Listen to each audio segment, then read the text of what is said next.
Alright, so welcome everyone to another video of the No BS ICT Explained series, and in this video I will be talking to you about increasing the probability of your trade setups.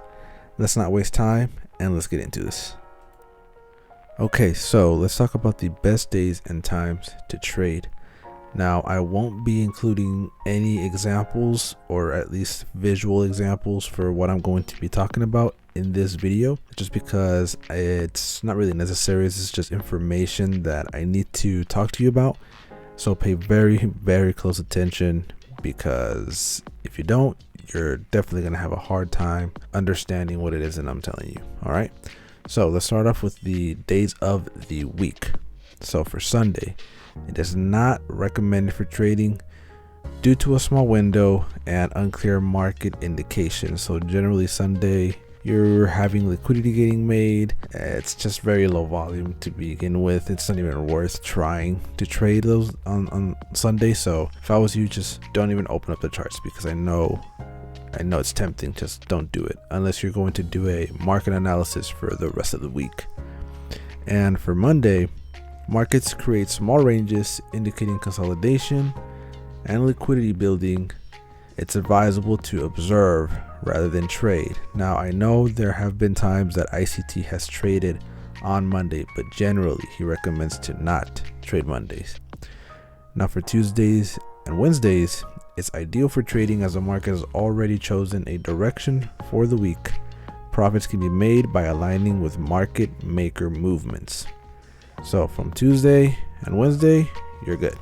Now Thursday, generally good for trading, but may present reversal opportunities after a significant price movement on Tuesday and Wednesday. So it's pretty self-explanatory for Thursdays, but keep an eye out for Thursdays, as there might be a higher probability for reversal models to show up and go into your favor if you have any reversal models. And on Friday, similar to Monday, after characterized by a small range, major news events like NFP also occur, making it a cautious day to trade. Institutions are closing their weekly books, creating uncertainty. Now, let's move on to times of day. For our primary session, focus on the London and or New York session for maximum liquidity and price movement. Now, me personally, I prefer New York, but London session at least seems to be a little easier to trade, as volume is a little more consistent and it's not too crazy volatile, but it's up to you. London session, open and close, both offer good opportunities for trading with sharp, aggressive movements. Now, this is according to ICT, but again, in my opinion, it's not always aggressive. It seems to be following a really nice, smoother path, but you have to do some back testing and see for yourself. And for New York session, open and close, similar to the London sessions, providing favorable trading conditions. Since there are more people trading during New York, you can definitely catch some bigger wins than what you would in a London session, but it's a little bit more volatile for sure. So just keep an eye out for that. Now, Tokyo session open or Asian session open, particularly active for certain currency pairs like Australian dollar and JPY pairs. Generally, I don't really recommend trading the Tokyo session, but there is a trader that's pretty good at it. I can't remember the name. If I can't find him, I will link him down in the description below for you guys to check him out.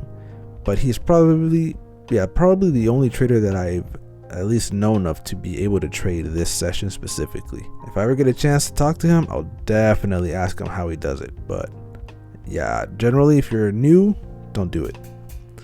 After London and New York lunch, following a brief period of reduced liquidity during lunch, because people are eating, so not many people are trading, banks start moving money and prices become active again. But again, this is after people have had their lunch, so just keep an eye out for those time frames. All right, so before starting off with the high probability day trading setups key points, I want you guys to remember that all this builds up of what I've already spoken about in the previous videos. So if you made it to this part of the video and don't know what I'm talking about, I recommend you just pause this video, save it for later, go back and watch the previous videos because they do stack on top of each other, and I've set them up so that way you guys can pair them together and hopefully make it less confusing the further we move down in this series. All right, so let's start off with higher time frame analysis. Importance: emphasis on higher time frames, especially the daily or 4-hour direction, for establishing a general bias. Now ICT really likes using the daily or 4-hour time frame for his biases because they give him a little bit more information and you don't have to go back further to determine where the market's going to go. At least, and what I mean by further is I mean physically zooming out and trying to find a lot more data. You know, you don't need to do that when you're on the daily or 4-hour because each candle contains a lot of information. Next, for bullish direction, retracement entries. Utilize the previous day's low to high for optimal retracement entries in a bullish market. New York session low to high. During the New York session, focus on the low points of the previous day for retracement entries. Please reread this part because I know it can be a little confusing, but just take some time, reread it, and try to truly understand and grasp what I am trying to say. Okay, now for sell stop rates to accumulation longs. When the market is bullish, use the previous day's lows for sell stop rates, tapping out stops before continuing the upward movement. Okay, next, anticipated move. Focus. Concentrate on the expected move from higher time frames, considering both discount and premium scenarios. This is why I say watch the previous videos, otherwise you won't know what I'm talking about. Now for bearish direction, it's basically the same thing. For retracement entries in a bearish market, reverse the approach using the previous day's high and low for retracement entries. For New York session, high to low. During the New York session, pay attention to the high points of the previous day for retracement entries. And for buy stop rates, when the market is bearish, use the previous day's highs for buy stop rates, tapping out stops before continuing the downward movement. Okay, so this is just telling you when it says tapping out stops or buy stop rates, it's just hitting stop losses before continuing down. Anticipated move for bearish. Focus, shift attention to the anticipated move from the higher time frame, premium to discount PD arrays. Understanding these setups involves aligning with the market direction, whether bullish or bearish, and strategically using previous day's price levels. These principal guide entry points, stop losses, and anticipated market movements for higher probability day trading. All right, now for ideal conditions for buying or long position, key points. Let's start with the first one. Seasonally bullish periods. The preference: look for buying opportunities in a seasonally bullish periods of the year, acknowledging the market's cyclical nature. Secondly, quarterly outlook. Consideration: assess the expected bullish outlook for the current or upcoming quarter as market dynamics vary over time. Third, positive reaction on discount PD array. Confirmation: enter a long position after the daily chart has positively reacted within the lower half of the impulse move on a discount. Okay, so you have to wait for price to enter in a discount PD array and wait for price to have that impulsive move, but on the daily time frame. All right. Fourth, clear obstructed path. Indicator, seek buying opportunities when the price has a clear and obstructed path towards an opposing premium array. Again, I think I talked about this in our previous episode, if I'm not mistaken, but take a look at that video. Fifth, ideal days of the week. Preferred days. Optimal days to consider buying are Monday, Tuesday, and Wednesday. All right. Next, CBDR analysis, and all that is central bank dealer range. Evaluate the CBDR to determine market extremes. If it is less than 40 pips, it may signal potential buying opportunities. Number 7, Asian range demand. Timing. Ahead of the Frankfurt Open, consider buying between 2 a.m. and 4 a.m. New York time. If the demand in the Asian range is within a 20 pip range, it can be a favorable setup. Now, be very strict about this, guys. It has to be within a 20 pip range. Now, you can try doing it without a 20 pip range, but it's recommended. Just do what you're being told. Don't make it any more complicated or try to reinvent the wheel. Just do it within a 20 pip range. And number 8, execution on shorter time frames. Operational. Execute trades on the 15 or 5-minute chart, especially when coupled with a discount PD array and within 1 or 2 standard deviations of the CBDR or Asian range. Understanding these conditions helps in identifying optimal moments to enter the market for long positions.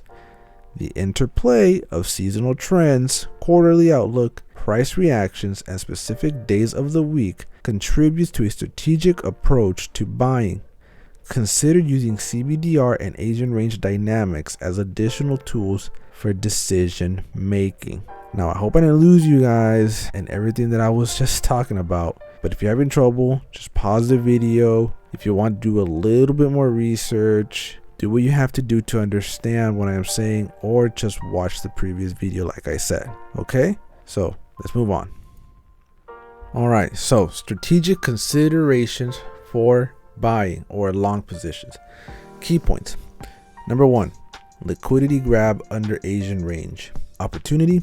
Look for buying opportunities with a liquidity grab, often occurring within 5 pips under the Asian range.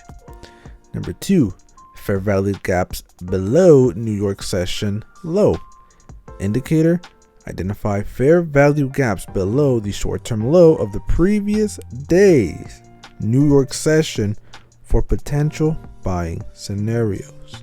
Number 3, bullish order blocks. For your analysis, identify bullish order blocks positioned below a short-term low, either from the previous day or the current day. Pay very close attention to that. Number 4, strong bullish sentiment. 1 standard deviation. Confidence. Consider executing long positions when strongly bullish, utilizing 1 standard deviation along with any discount PD array in the London open kill zone. Now, if you don't know what standard deviations are or how to use it or whatever the case may be, don't worry too much about it. Just worry about the rest of the information that I have here. If you don't want to figure out what a standard deviation is, don't worry about it. Honestly, that's just my opinion. I know I'm going to get criticism for it, but you don't need it. Okay, you don't need it, in my opinion. Now, number 5, filling a liquidity void. Strategic move.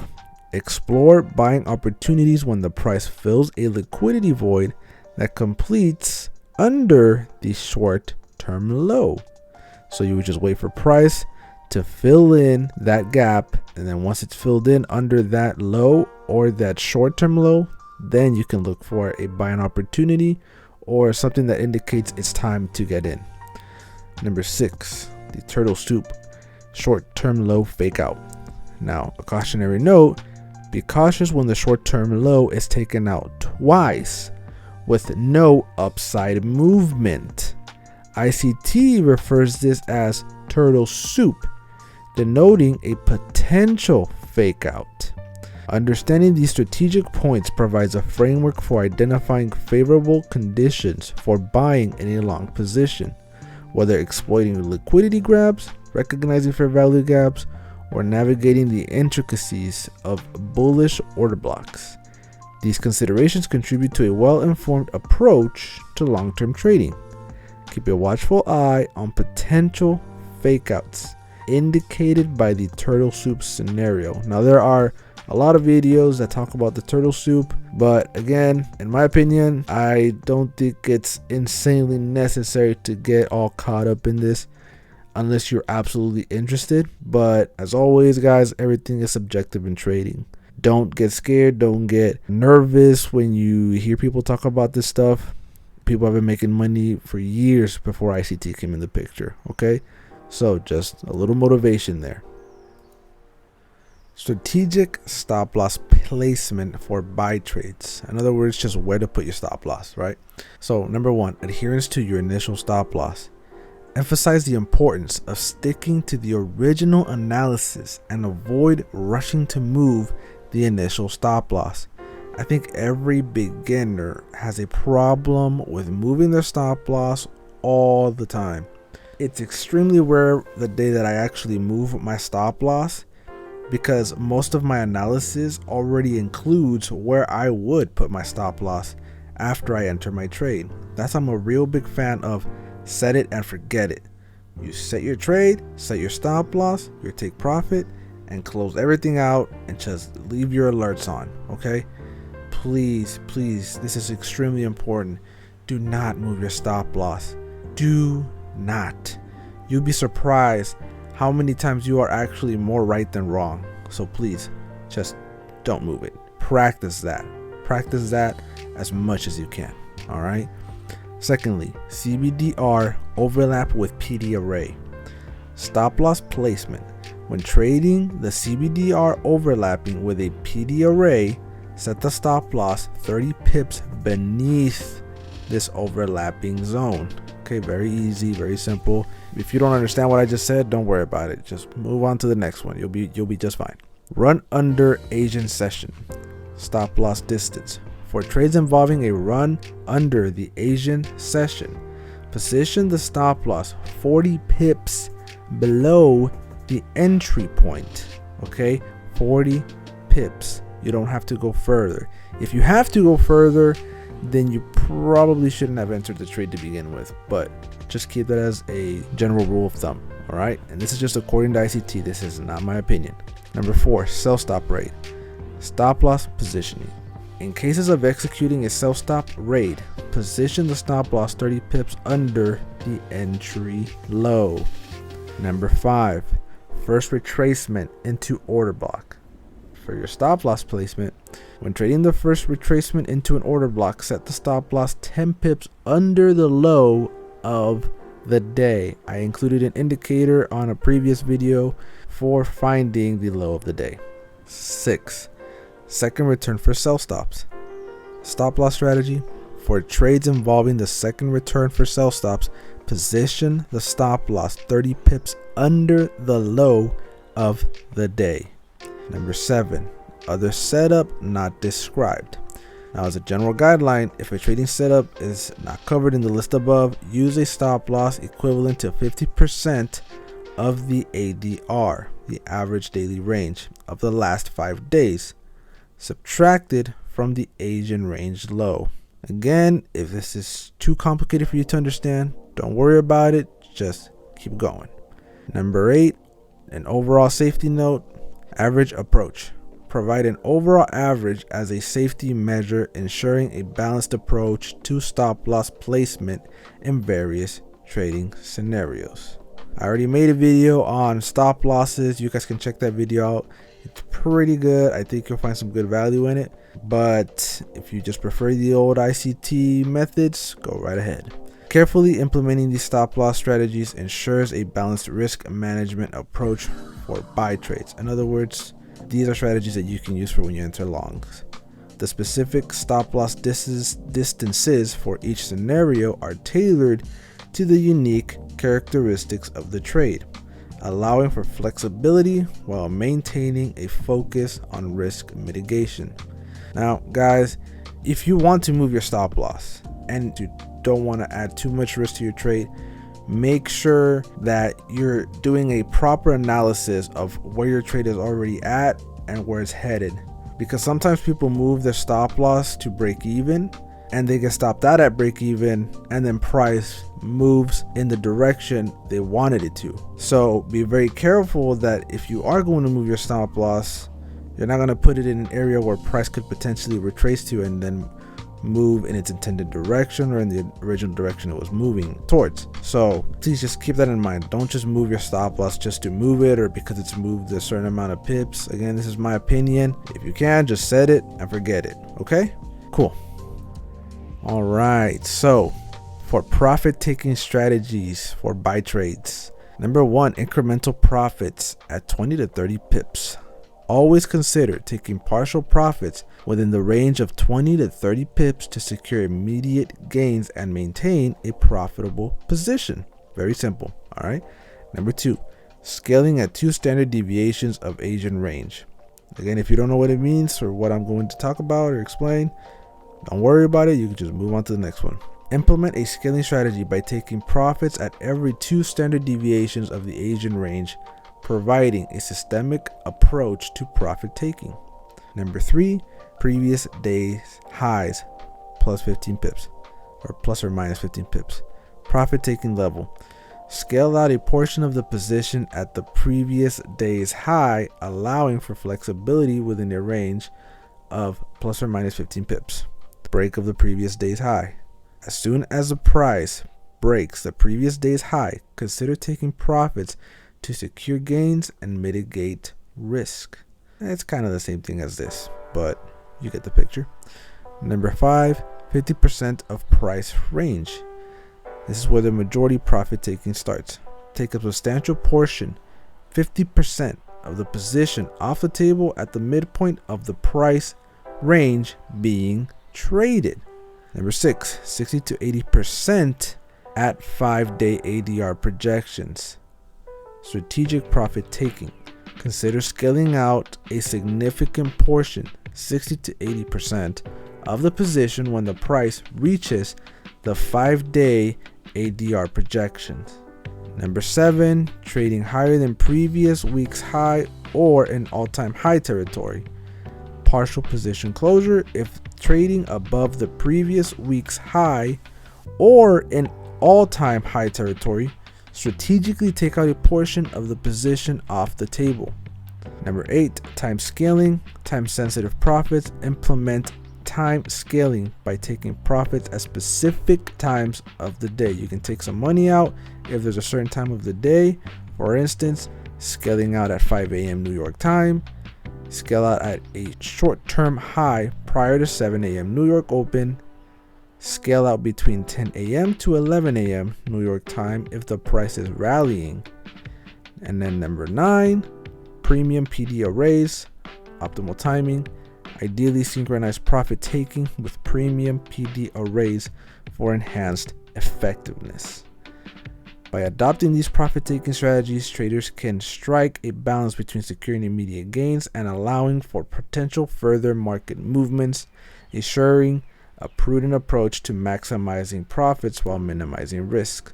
Now, you guys can also move your stop loss to break even after any of these options are taken, or if you choose to do any of these, you can take out some money and then move your stop loss to break even or in an area that you think makes sense. All right, at least with a more technical approach. Okay, now let's move on. Now for short trades or taking short positions. So for number 1, mirror image of long trades. Symmetry. Short trades mirror the principles of long trades but in reverse. The rules are flipped to align with bearish market scenarios. Number 2, key setup criteria. High probability setup. Focus on day trading setups that occur above the Asian range plus 5 pips. Alternatively, consider situations where the short-term high is breached twice with no corresponding downside movement, resembling turtle soup to the upside. Number 3, consistent profit taking approach. Uniform profit taking. Implement the same profit taking strategies for short positions as employed in long trades. This consistency ensures a systematic and disciplined approach to capturing profits. So just basically do the same thing, right? Number 4, structured trading approach. Importance of structure. Emphasize the need for a structured trading approach when day trading. Establish goals. Know when to enter and exit, and maintain a clear strategy for taking profits. Number 5, guidelines for day trading. Structured approach. Acknowledge the necessity for structure and guidelines in day trading, including predefined entry and exit points, profit taking strategies, and overall goals. So basically the same thing that I just said earlier, which would generally include an analysis with a already predefined entry and exit, so that way you can set it and forget it and just leave your alerts running. And number 6, enhanced understanding through examples. Visual learning. Explore more examples of high probability day trading setups on TradingView to enhance understanding and reinforce the application of the provided guidelines. So just basically copy or do everything I just said and practice it on TradingView if you can.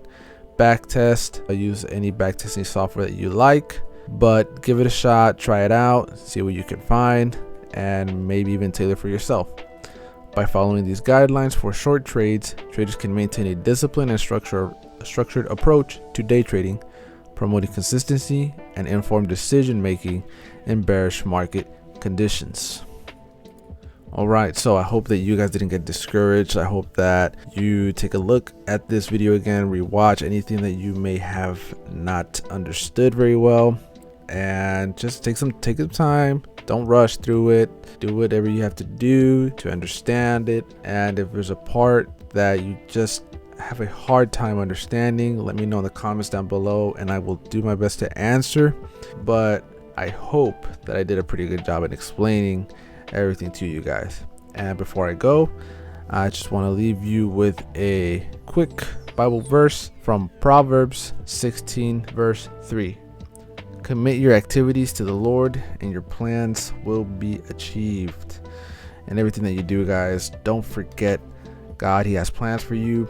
Don't ignore what he's had instructed for you.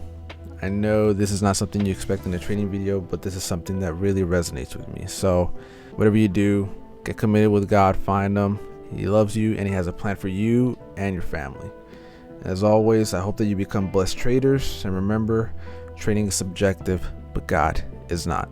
I'll see you all in the next one. Peace.